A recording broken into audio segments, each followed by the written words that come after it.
Thank you so much, Mr. Carmon, for speaking to CNN News 18. So we are speaking at a time when the news is coming from Israel, from Jerusalem, Tel Aviv, and perhaps the media there is reporting that Prime Minister Benjamin Netanyahu visited Air Force stations. Even large number of heavy armored vehicles are being moved to the border areas. Large number of infantry is also being moved to the border areas. The word is expecting. Obviously, the counter offensive is going on, but word is expecting perhaps something big is going to happen in next 24 hours. How do you read these developments? Well, first of all, we have to state the obvious. We are in a state of war.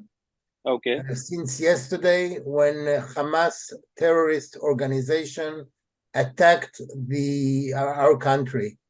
A terrorist organization that during those years has gained strength, has become an army, has become a political ruler of the Gaza Strip, and parallel to the thousands of rockets, hundreds of terrorists on vehicles, walking from the air, from the sea, in a very planned, attacked, infiltrated the territory of Israel, entered into villages, towns, and localities, actually attacked civilians, not soldiers, attacked civilians, went into houses, massacred the elderly, children, toddlers, women, men, people who were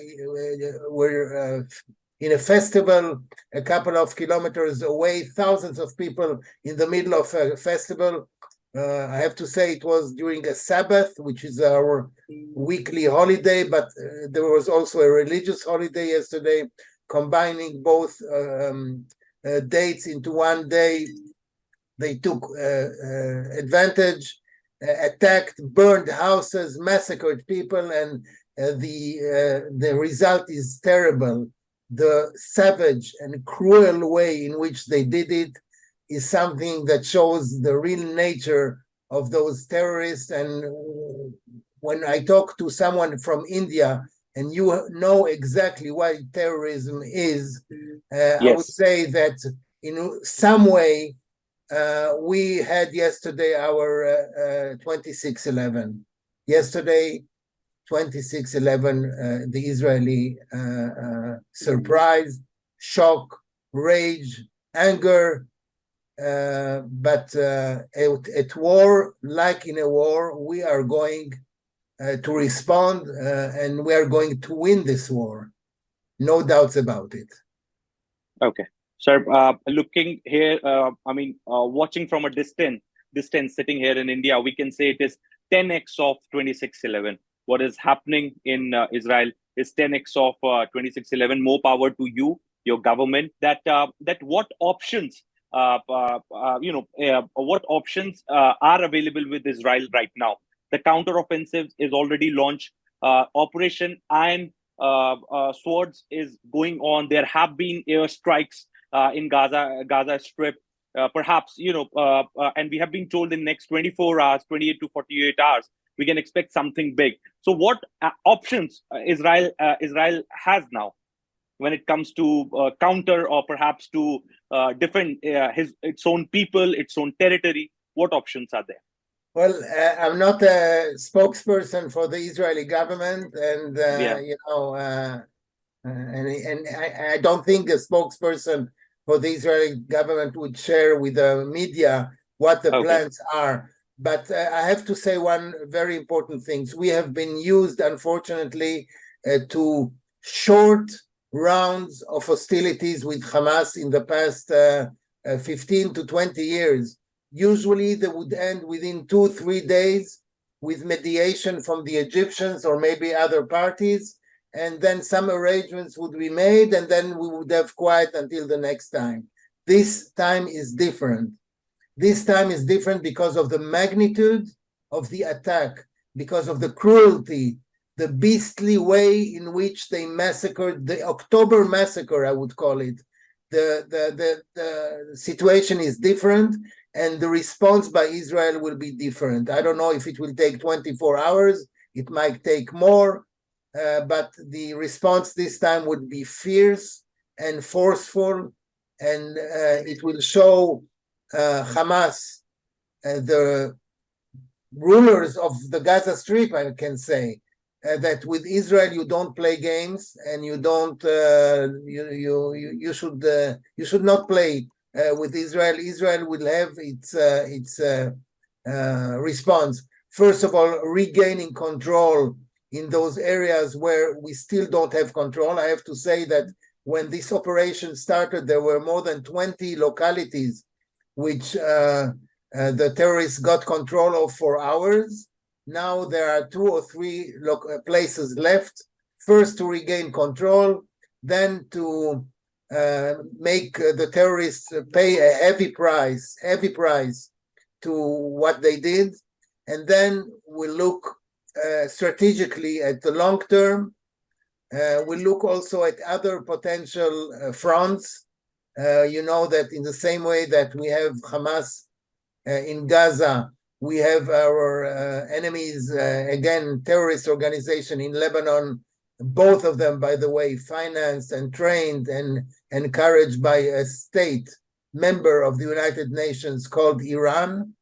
And we have to be careful also regarding the potential threat from Iran. But the answer, the response in Gaza will be forceful, no doubts about it. Okay. Sir, we are also getting reports suggesting that there is going to be some military aid, or perhaps US is set to announce new military support for Israel. How do you look at this development?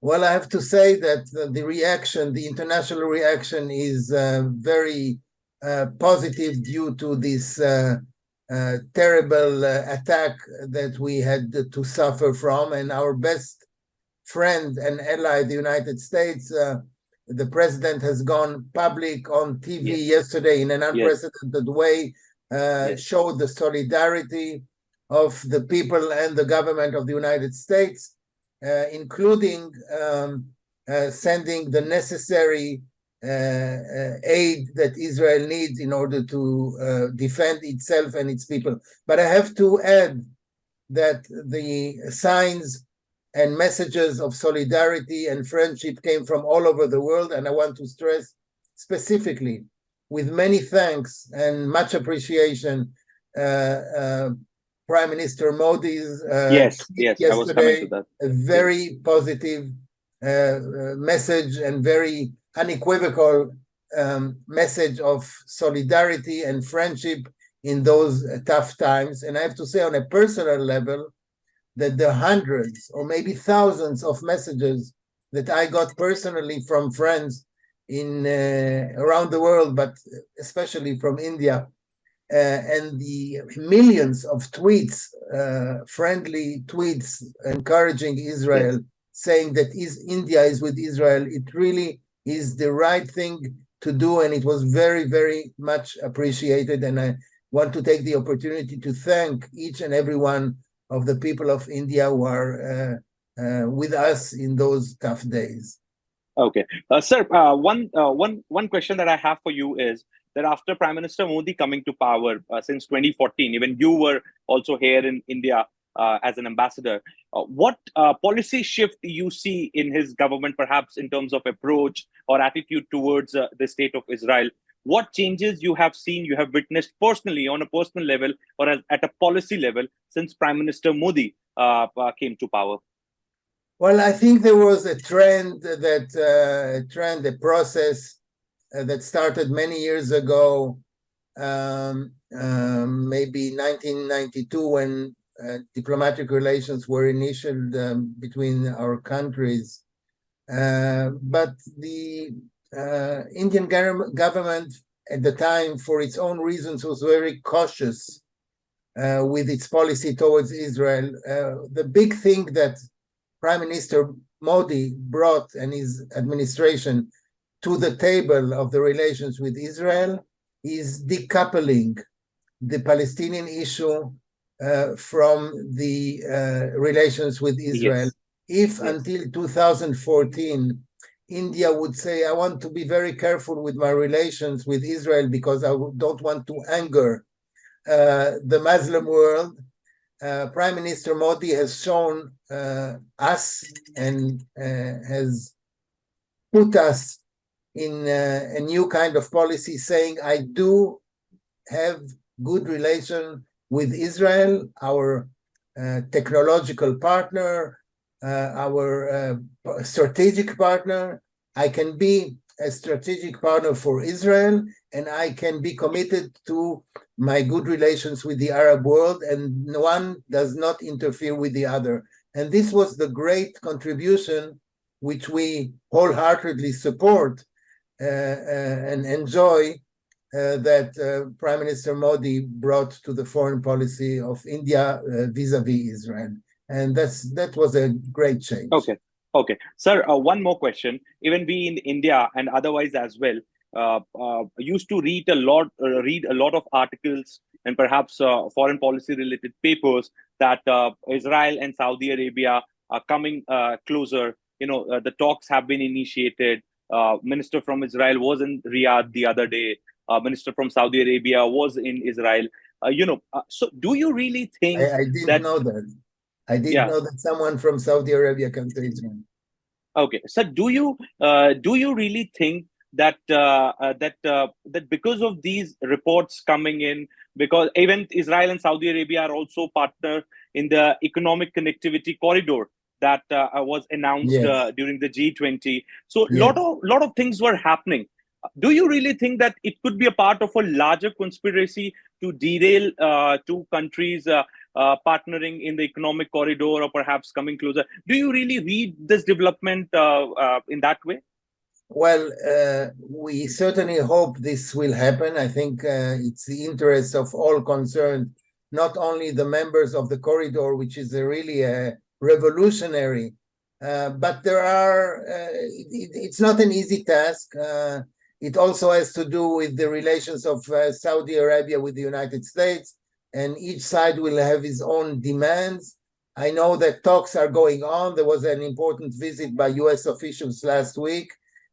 We have to know in diplomacy, things do not happen from one day to the other.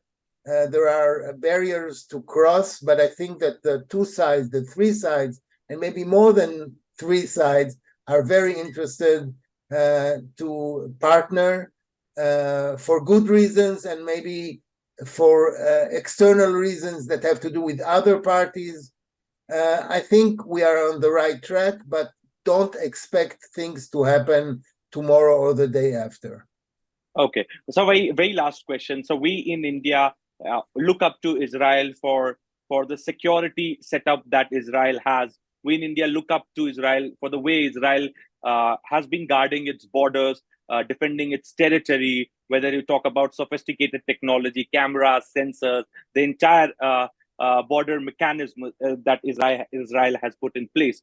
But after what happened yesterday, as per your assessment, do you think that the entire border security setup got collapsed, because of which there was no intelligence available with the Israeli agencies?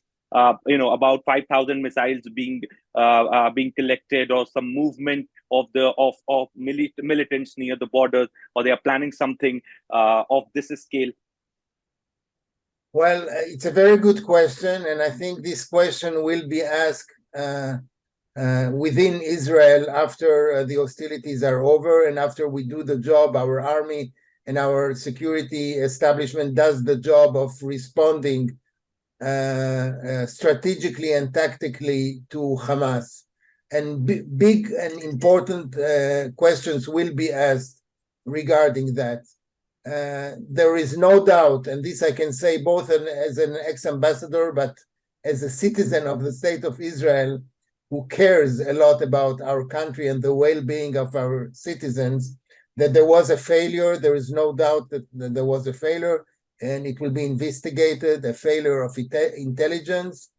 a failure of military operation, but also a political failure, because I don't know if you're aware of it, but Prime Minister Netanyahu, for his own reasons, and it's also something that should be probably investigated, has during the years led a policy of strengthening Hamas at the expense of the Palestinian Authority, instead of strengthening the Palestinian Authority, which is our partner in the negotiations that are not held for many years, but the partner of Israel is the Palestinian Authority.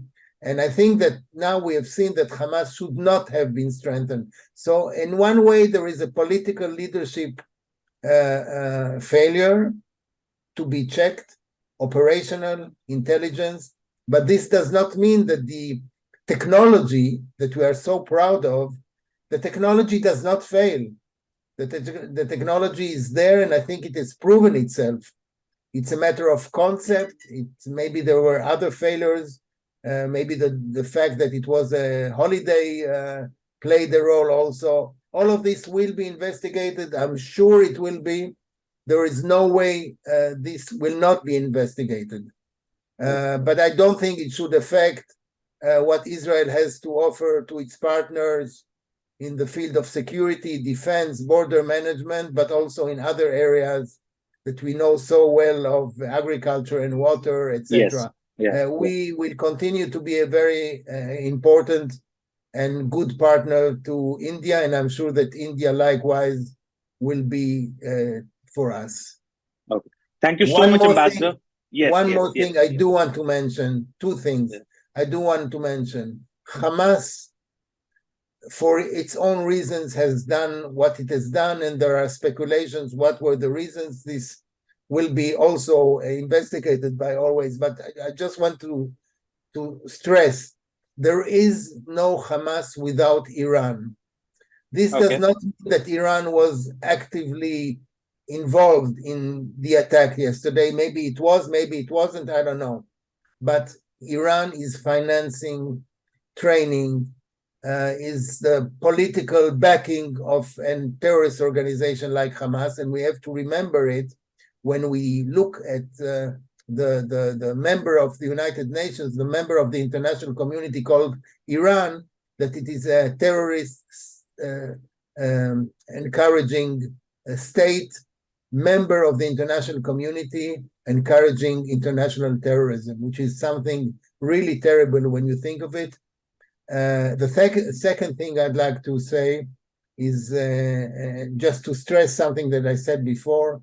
The show of sympathy that we got from our Indian friends is really remarkable, and I want again to thank all of you for doing that. Thank you very much. So you have also played a very active role and perhaps championed the cause of India-Israel partnership relationship and whatever trust we show on each other today. You contribute a lot to that. Thanks for that. Thank you so much. I did my best. I did my best. Yes, yes. We remember your tenure very well, sir. Thank you so much. Thank you. Thank you so much. Thank Cheers you. and more power to you and your country. Thank you very much. Thank you for having me. Yeah, thanks. Thanks.